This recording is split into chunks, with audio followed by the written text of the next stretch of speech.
By the आपका crossing first year ही crack कर लिया आपने और 80 रैंक आपने हासिल किया उसमें। चलो उसमें भगवान का आशीर्वाद रहा, माता-पिता सबका सपोर्ट रहा, तो लकीली वो तैयारी सब। कैसे करते थे सर आप? क्या आपका पैटर्न रहता था दिन का पढ़ने का, सिस्टम कैसा रहता था? क्योंकि फर्स्ट अटेम्प्ट में 80th रैंक हासिल करना, तो कि तैयारी का पैटर्न कैसा था?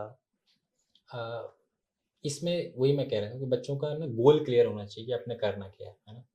हुँ, बड़ा मैटर करता है, अगर आप कन्फ्यूज़्ड रहोगे, तो आप अपना अननेसेसरी टाइम वेस्ट करोगे। तो जैसे हुँ, कि मैंने किया कि 1 साल का मैंने टारगेट ले लिया था, 1 साल एक एग्ज़ाम की तैयारी करनी है, डेडिकेटली एक एग्ज़ाम की तैयारी करनी है। उसके बाद नो योर एग्ज़ाम, आप किस एग्ज़ाम की तैयारी कर रहे हो, है ना? हुँ, उसको अच्छे से उसकी स्ट्रैटेजी बनाने से पहले उस एग्ज़ाम को जान लो, कि ये हुँ, आपका एग्ज़ाम का सिलेबस है, ये हुँ, उसके प्रीवियस ईयर क्वेश्चन पेपर है, हुँ, उसको मैच करो, कि सिलेबस के टॉपिक से क्या-क्या पूछा जा रहा है। हुँ, उससे आपको क्या हेल्प मिलेगी, उसका आपको हेल्प मिलेगी कि आप क्या एक्सपेक्ट कर रहे हैं, एग्जामिनर क्या एक्सपेक्ट करता है ना?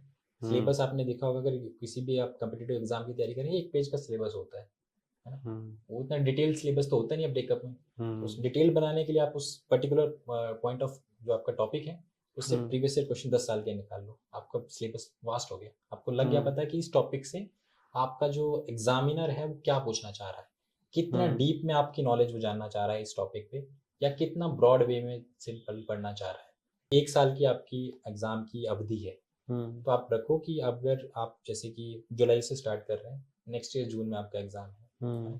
तो आप टारगेट्स में डिवाइड करो कि ओके, आई हैव इतने मेरे सब्जेक्ट्स हैं, 9 सब्जेक्ट्स हैं, 8 सब्जेक्ट्स हैं, हुँ, व्हाटएवर। हुँ, तो उसमें से मेरे को बाय द एंड ऑफ दिसंबर, जैसे हमारा ऑप्शन बड़ा मेन रहता है हमारा, ऑप्शन हुँ, के 2 सब्जेक्ट्स। तो शुरू में जब मैंने तैयारी स्टार्ट करी थी जून में, तो हुँ, ये रखा था कि by the end of December my option should be complete um, in every sense, notes के साथ और एक रिवीजन के साथ। Um, because my option was anthropology और हुँ, मैं हूँ मैकेनिकल इंजीनियर।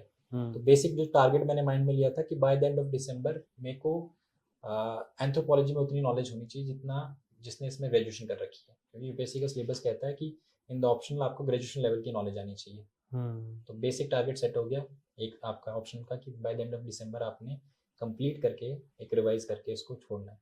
उसके बाद आपके फिर 1-2 मंथ्स आपने ट्रांजिशन पीरियड में प्रीलिम्स और इसका करना है, फिर फरवरी ऑनवर्ड्स प्री की तैयारी करनी है। तो ब्रॉड टारगेट सेट हो गया था, एक माइलस्टोन हमने रख दिए कि इस तक आपने करना। उसको फिर फर्दर आपने ब्रेक डाउन करना है अपने सहूलियत के हिसाब से। आपने 2 subjects at a time pick किए हैं, 2 महीने में ये 2 सब्जेक्ट्स हुँ, एक बार रिवाइज करके इसको आगे चलो। हुँ, तो ये सब मैं बच्चों से एक्सपेक्ट करता हूँ कि पहले तो अपने एग्ज़ाम को चेक करें कि एग्ज़ाम क्या आपसे एक्सपेक्ट कर रहा है, उतना ही पढ़ें। और एक और बड़ी मतलब गोल्डन एडवाइस उनको मैं देना चाहूँगा, जब बच्चे कई बार प्रिपरेशन करते हैं ना, वो इतना खो जाते हैं उसमें ना, कि वो सोच रहे हैं कि उनका जो बेसिक गोल है वो किताबें वही पढ़ना है। Hmm, your basic goal is not to उस किताब को अच्छे से आपने पीएचडी नहीं करनी है उस किताब में, आप प्रोफ़ेसर नहीं लग रहे हो सब्जेक्ट्स के या जो भी आपको पढ़ रहे हैं। हुँ, बेसिक गोल माइंड में रखो कि एग्ज़ाम क्लियर करना है, हुँ। ये माध्यम है।